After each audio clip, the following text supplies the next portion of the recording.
हमने नया topic start किया था प्रेपोजिशन। क्या होती है प्रेपोजिशन? प्रेपोजिशन होती है जो नाउन प्रोनाउन और जिरन से पहले लगती है। और क्या डिनोट करती है ये?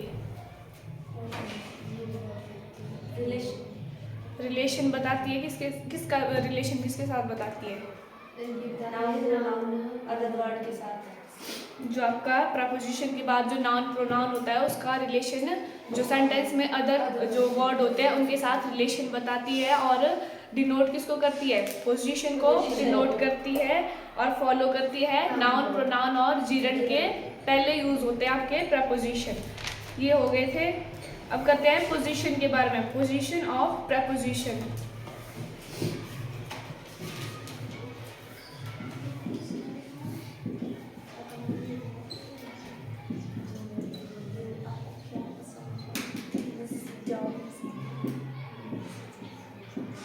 मतलब जो प्रपोजिशन होते हैं आपके वो ज़रूरी नहीं कि आपके बीच में यूज़ होंगे, वो आपके स्टार्टिंग में भी यूज़ हो सकते हैं और ऑब्जेक्ट की जगह भी यूज़ हो सकते हैं, मतलब एंड में भी आपके यूज़ हो सकते हैं। जैसे एग्जांपल है द पोस्टमैन वॉज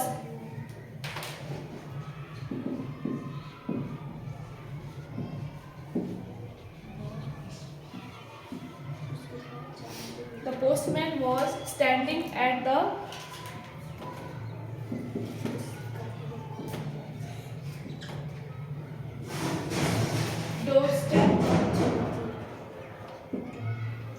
प्रपोजिशन क्या है इसमें आपकी? प्रपोजिशन क्या है? एट। यहाँ आपकी प्रपोजिशन क्या कहाँ आ रही है? बीच में है, ठीक है। इसकी पोजीशन आपकी बीच में भी हो सकती है, स्टार्टिंग में भी हो सकती है और एंड में ऑब्जेक्ट की में भी हो सकती है। नेक्स्ट है at the time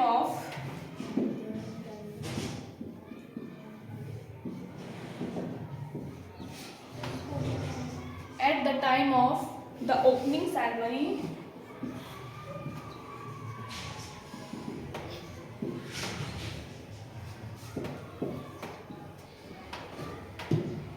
the minister was present.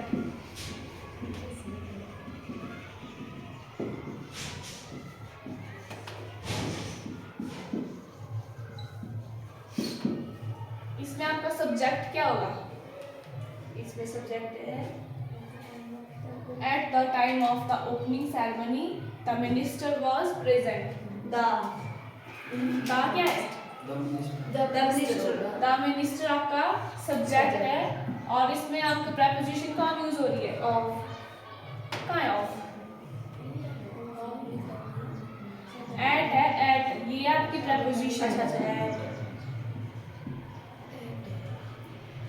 तो मतलब आपकी जो प्रेपोजिशन की पोजीशन है वो कहीं भी हो सकती है, मतलब आपके बीच में भी आ सकती है, स्टार्टिंग में भी हो सकती है और एंडिंग में भी यूज हो सकती है। इसके बाद करेंगे हम types of preposition.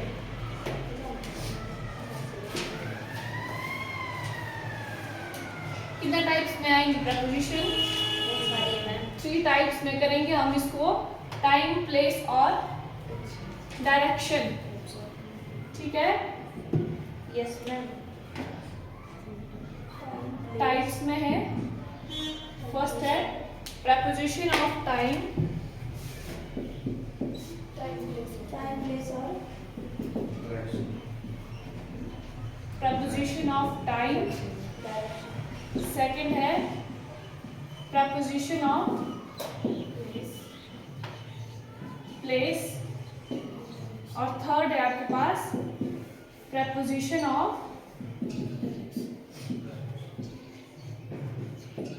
Direction.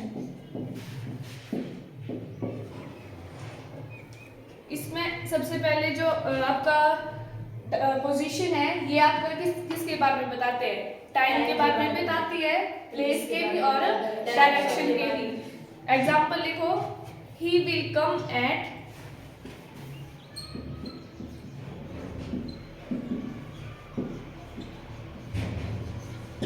dawn.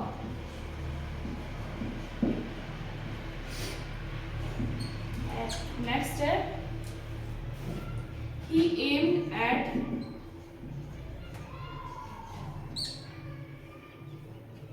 the bird. he was at the bus stop.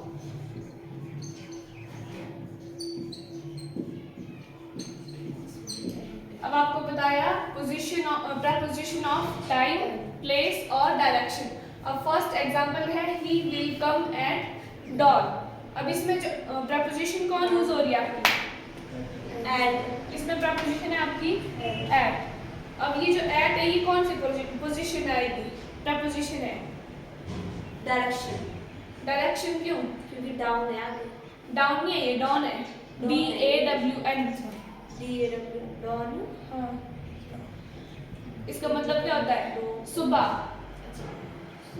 सुबह, भोर, सुबह. टाइम बता रहा था preposition of time में.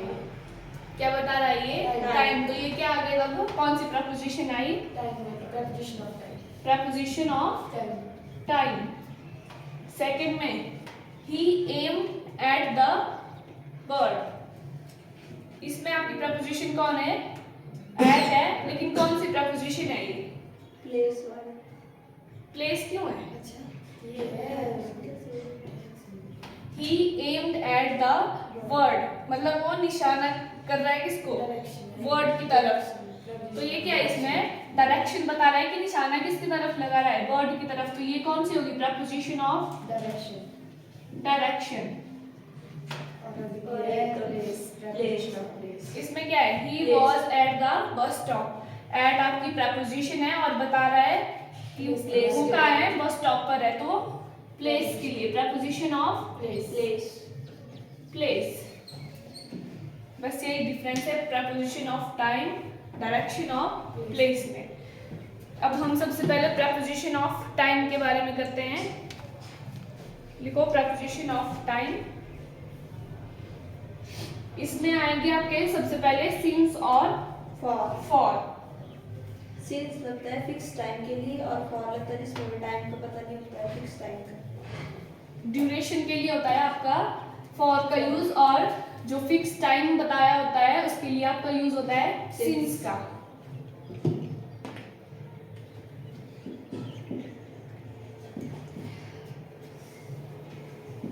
Preposition of time. इसमें है आपका सिंस और फॉर. अब सिंस में लिखो इट डिनोट्स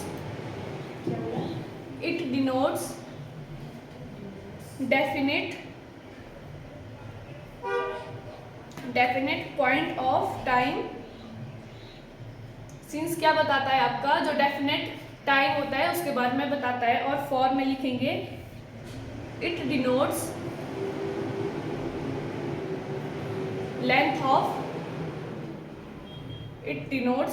ऑफ टाइम. मतलब ये क्या बताता है आपका? लेंथ ऑफ टाइम मतलब ड्यूरेशन के बारे में बताता है आपका फॉर. लंबे समय के लिए जो भी ड्यूरेशन होती है उसके लिए बताता है फॉर. एग्जाम्पल लिखेंगे he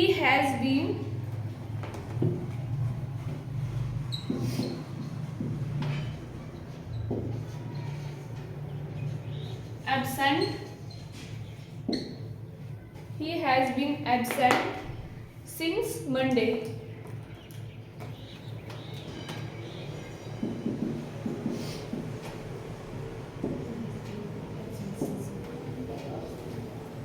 और ये एक है he has been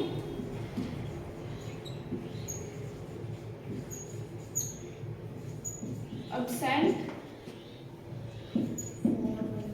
since I left. आपका जो ये सिंस और फॉर है ये एक तो प्रपोजिशन की तरह यूज होगा और ये किसकी तरह भी यूज हो सकता है? कंजंक्शन की तरह भी यूज हो सकता है. कंजंक्शन और प्रपोजिशन.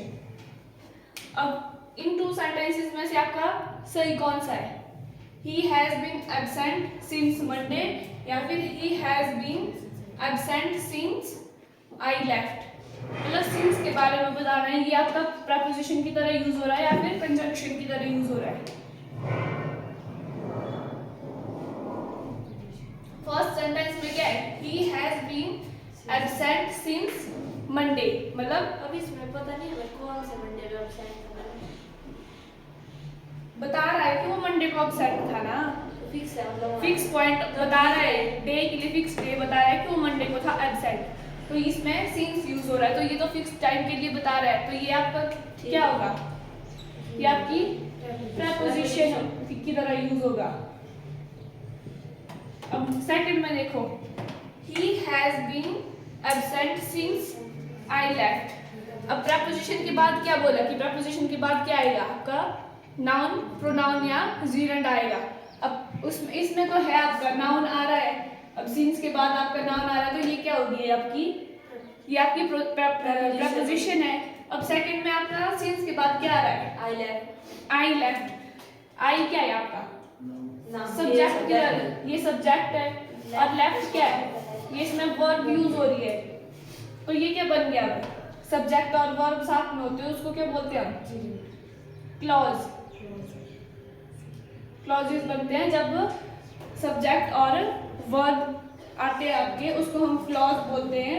और आपका जो क्लॉज से पहले अगर आपका यूज हो रहा है वर्ड, वो कंजंक्शन कहलाती है, और यहाँ भी आपका सब्जेक्ट है और वर्ब है। अब इन दोनों क्लॉजेस को जोड़ने के लिए क्या यूज हो रहा है, सिंस यूज हो रहा है।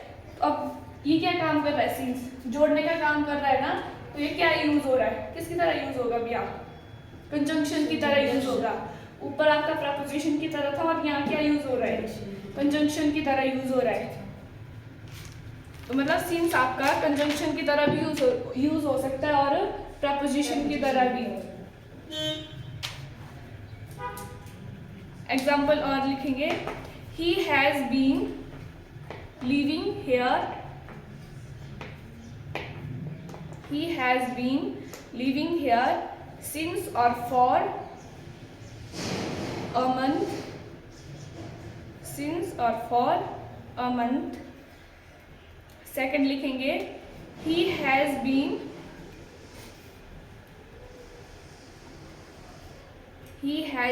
living here since or for January। बताएंगे अब इसमें क्या यूज होगा। पहले वाले में क्या है, he has been living here dash a month, इसमें आपका सिंस आएगा या फिर फॉर आएगा, लास्ट में क्या है, a month, for a month लिख दिया मैंने। For a month. अब इसमें आपका सिंस आएगा या फिर फॉर आएगा, फॉर आएगा, क्यों, क्योंकि वो he has been living here, वो यहाँ रहने के लिए आएगा ना। हाँ। मतलब एक मंथ के लिए आया है। अब वो मंथ कोई सा भी हो सकता है, हमें इसमें नहीं बताया है कि कौन सा मंथ है, अब इसमें सिर्फ मंथ ही बताया, तो इसमें फिक्स नहीं है, तो इसमें क्या यूज होगा, फॉर का। इसमें होगा अब सेकंड है, he has been living here since और फॉर जनवरी। अब इसमें आपको मंथ जो है आपको बताया हुआ है, जनवरी में आएगा, तो वो जनवरी में आया था, तो इसमें सिंस आएगा। मतलब एक में फिक्स दिया हुआ है कि किस मंथ आया है, मतलब जनवरी मंथ में आया है, तो यहाँ फिक्स पॉइंट बताया हुआ है टाइम का।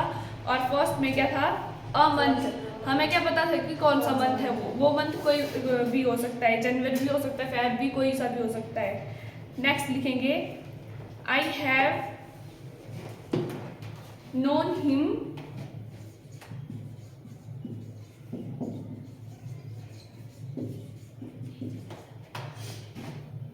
since or for 2014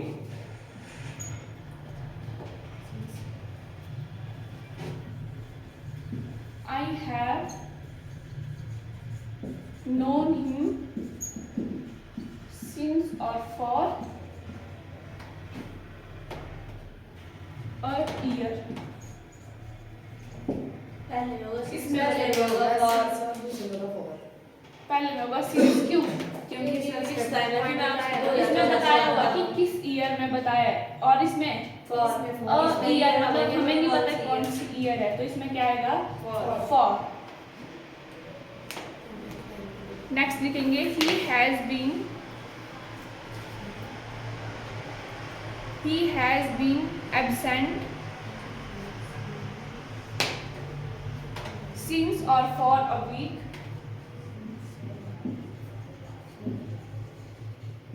Since or for being Week.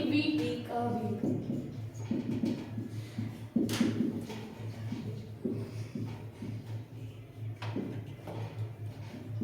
Next लिखेंगे he has been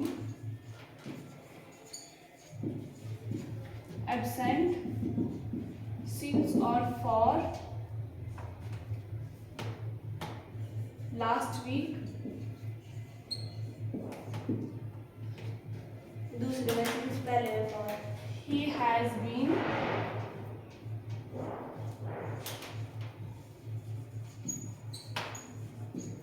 absent since or for last 2 weeks.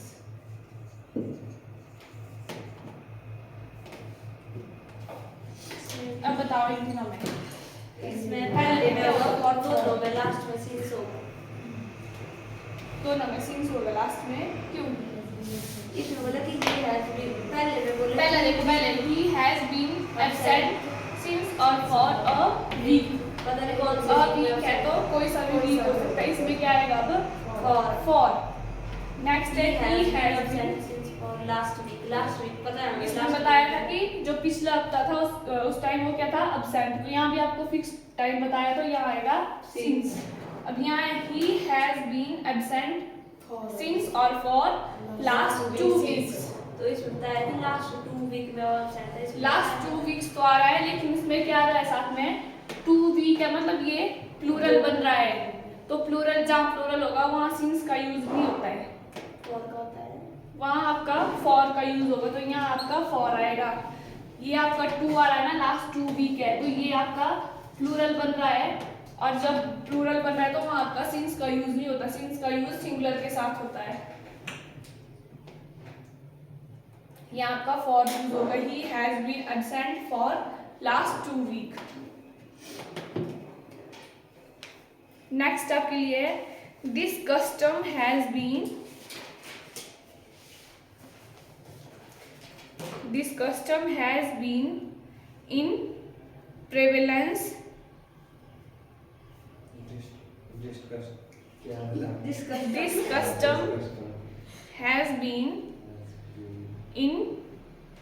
prevalence prevalence since or for ancient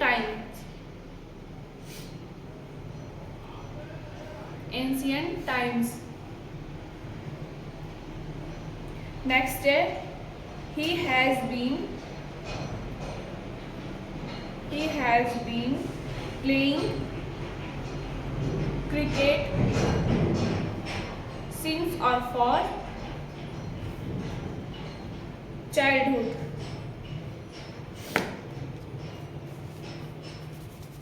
बताएंगे अब इनमें क्या यूज होगा.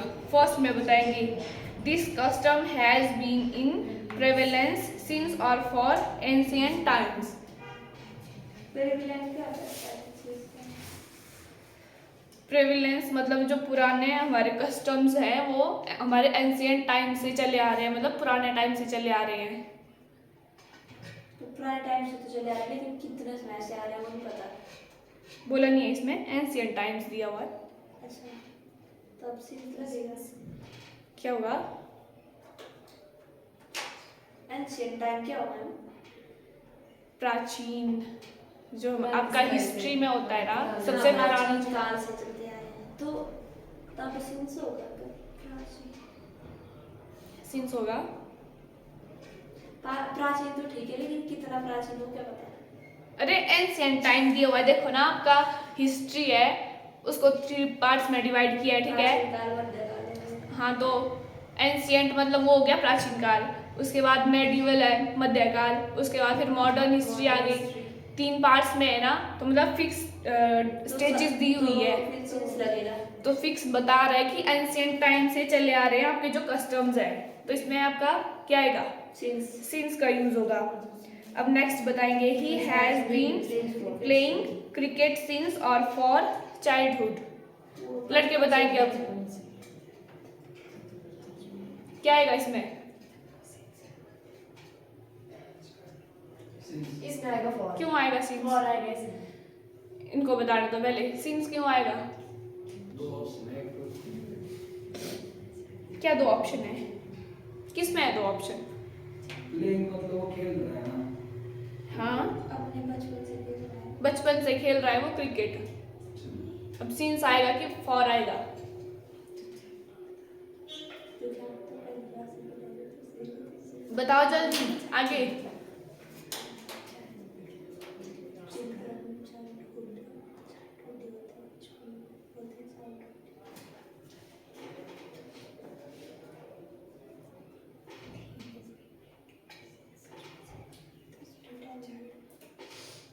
जल्दी बताओ क्या आएगा इसमें?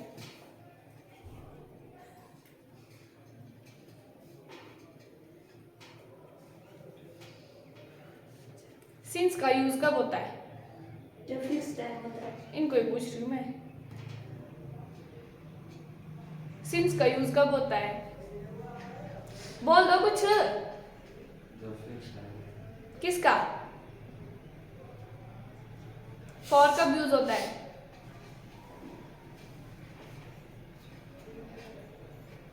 आप बताओ क्या होगा इसमें, सिंस या फिर फॉर? तो मैंने इसमें बोला कि वो बचपन से खेल रहा है। हाँ, तो वही तो टाइम दिया है ना कि बचपन से खेल रहा है, और दूसरी तरफ ऐसा भी है कि बचपन में तो खेल रहा है, पर कब से स्टार्ट किया है? तो चाइल्डहुड दिया हुआ है। देखो आपकी एज होती है, उसमें भी आपके डिफरेंट स्टेजेस होते हैं। सबसे पहले होती है प्रीनेटल स्टेज, मतलब बिल्कुल छोटे होते हैं, 0 से 2 ईयर तक होते हैं। फिर उसके बाद आती है आपकी चाइल्डहुड एज। फिर चाइल्डहुड के बाद आता है एडल्टहुड और फिर ऐसे आएगा तब इस- तो ये फिक्स टाइम दिया हुआ है कि वो चाइल्डहुड से ही खेल रहा है, तो यहाँ सिंस का यूज होगा।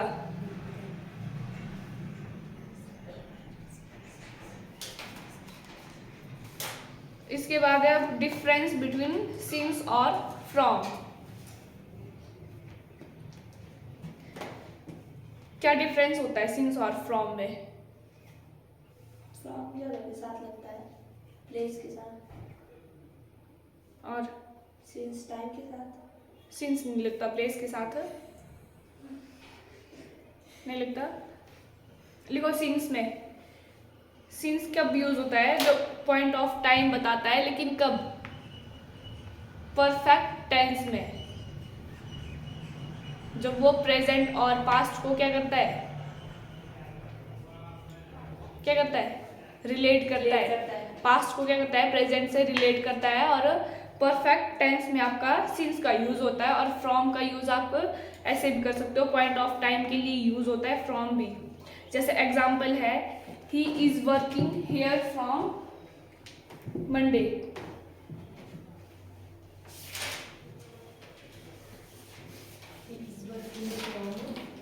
He is working here from Monday.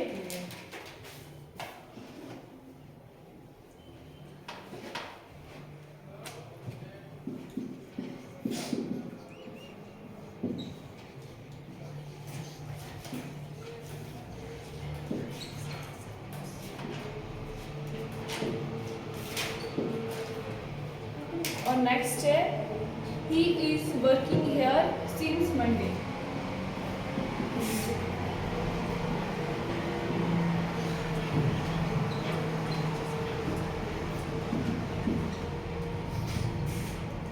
अब इनमें से करा कि कौन सा है ये बताइए आप।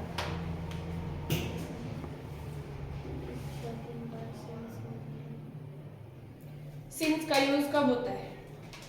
परफेक्ट टाइम के लिए, परफेक्ट टेंस। तो यहाँ है परफेक्ट।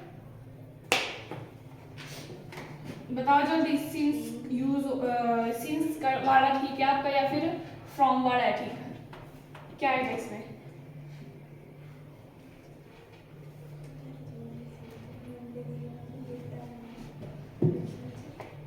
सिंस का यूज कब होता है? जब आपका परफेक्ट टेंस होता है, ठीक है? परफेक्ट तो है नहीं, परफेक्ट के लिए क्या चाहिए यहाँ?